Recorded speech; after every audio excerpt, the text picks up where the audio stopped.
All right, so today we're going to talk about how you can actually make money with podcasting. We know that podcasting is getting more and more competitive. We know that Spotify and Apple are going at each other's throats right now. You have Apple getting into subscriptions. Spotify is as well. They've been spending hundreds of millions of dollars on buying other podcasts. Amazon just bought Wondery. So the space is heating up. That means a lot more podcasts are popping up right now. It is a blue ocean right now. And I can tell you that, we make a good chunk of money from our podcasting. If you watch one of our videos talking about how we make close to $1 million in advertising just from our two podcasts, so Marketing School and Leveling Up.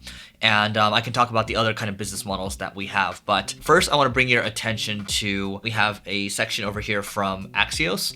So the headline here is podcast business is booming, but few are making money. Projected change in U.S. ad revenue by Medium 2015 to 2024. Okay, so podcast percent change in the number of podcasting is increasing 1,478%. Projected 2024 revenue 1.7 billion. That pales in comparison to internet 153 billion. And you look at radio, which is 23.2 billion, and you look at TV, which is at 71 billion.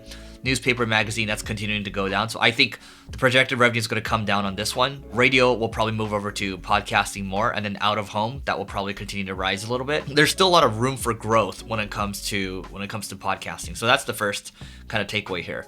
But it's also not easy to become a top podcast. Top 1% of podcasts get about 35K downloads or more. That's per episode. We're not just talking about overall downloads per month. A lot of people use that metric. Top 2% get about 20K or so. So it's very difficult to be at the top. And discoverability is not easy too. You can see over here, it makes it hard for people to go viral. And I hope someone changes that because I put so much time and effort into podcasting. So yeah. That's what it is. They're talking about dynamic ad insertion. They're talking about adding subscriptions, things like that. We can talk about the different monetization models. From a long-term perspective, I think a lot of people are not going to have these major podcasts, right? They're not going to have a podcast with 500,000 downloads a month, 2 million downloads a month. Most of us are going to have podcasts that are maybe getting, a couple thousand downloads a month, which is completely fine, which is one of the first ways of making money.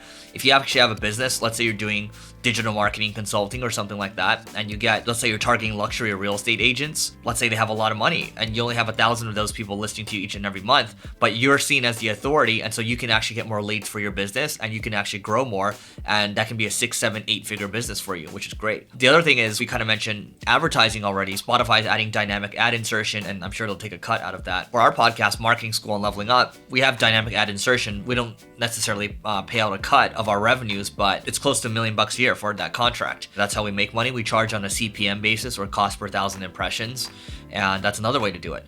The other thing with our podcast is that we have an events business that's tied to Marketing School, and this is a peer group that my partner and I have, and it's called the Growth Accelerator, and these are for 7 to 9 figure entrepreneurs, and we cap the group at about 75 people or so, and people are paying 5 figures for a ticket. The event is basically 3 times a year in different spots in the world, so you can actually tie in events. The other thing you can do too, which we're planning on adding for our podcast, would be Apple just added subscriptions, and they added the ability to hit the subscribe button and start paying $5, $10, $15, $20 a month for your podcast. You can have premium content, you can gate the content as well. You have a lot of different options in terms of the playbook that you want to be deploying. So I think that's super powerful. And I do know some people that are doing subscriptions that are making, we're talking a couple $100,000 a month, which is great because most of that's going to be profit. And sure, you end up paying 30%, which is huge, to Apple in the first year, and then it goes down to 15%, but that's what they charge. That's what it is to be in their ecosystem.